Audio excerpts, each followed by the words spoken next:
Hello everybody, so I'm going to show you how to make sauerkraut. Dead simple, you need two ingredients. So the first one is, single that down, is cabbage. Chop it finely up. I've got a mixture of white and red. And then the second thing you're going to need is salt. So you need about 20 or 22 grams of salt per kilo of cabbage. Okay, and then you need a jar. I've got one of these that I got from Sainsbury's with a lid on that flips over, or you can use any jar and you can just put cover it over with cling film if you prefer. But it's really simple to do. Get your cabbage. You want to layer it with the salt, so you put the salt in layers, which I shall do. So if I just, I haven't actually layered it properly, but I'll pour some down to the bottom, I'll pour some in the middle, and then through, so you get a mix throughout it. And then all you're going to do is spend 5 minutes sensually massaging your cabbage. Then you leave it for 5 minutes, and you do it all again, and then you put it into the jar. So I'm going to massage my cabbage and I'll be back ready to show you how to put it in the jar. So it's important with sauerkraut when you're doing everything to make sure things are sterile. So in between mixing, make sure you use sterilisation tablets or sterilise your container that's going into.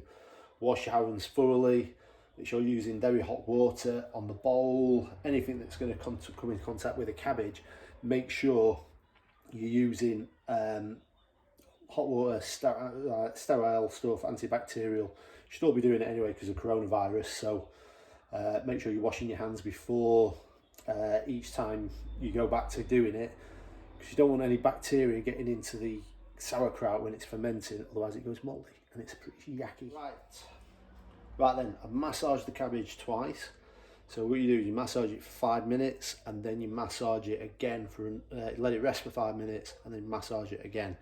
What it ends up looking like is half the size, so you end up with it reduced down, and if you can see, there is juice that is coming out of the cabbage. You don't actually add any other liquid, so the liquid you see in sauerkraut is from the cabbage. Okay, so it ferments in its own juices. What you then need to do is obviously scoop it into your bowl, just layer it in, or into your jar.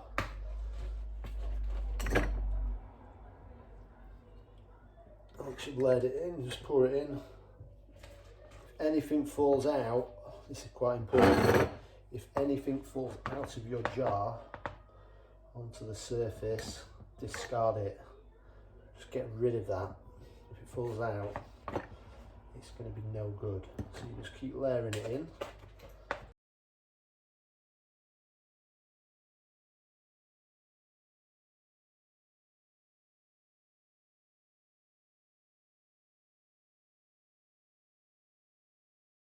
Nearly all in. I've got that one more scoop. I'm trying to get it all in. So I just want to leave. I'm going to push that down. Jar. Push it right down as far as you can. You want to compress it right in. So they do recommend different techniques for compressing it in.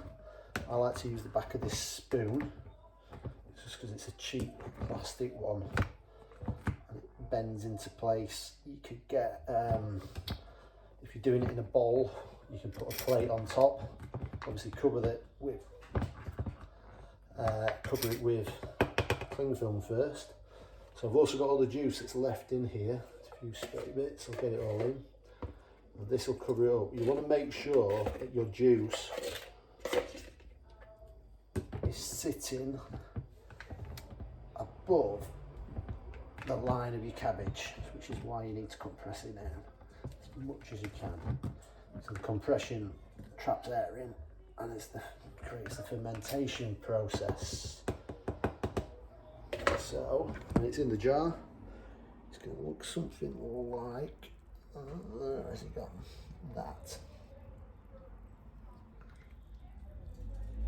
Okay, once it's in, put your clean it up a little bit, put your lid on.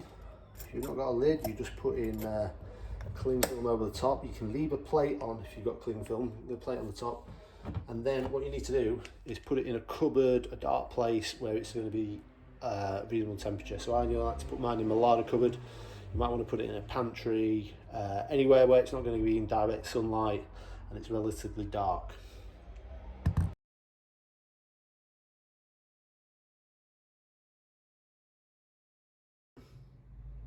Right then, after 7 days, you can ferment it for longer than this, you will end up with a nice, crispy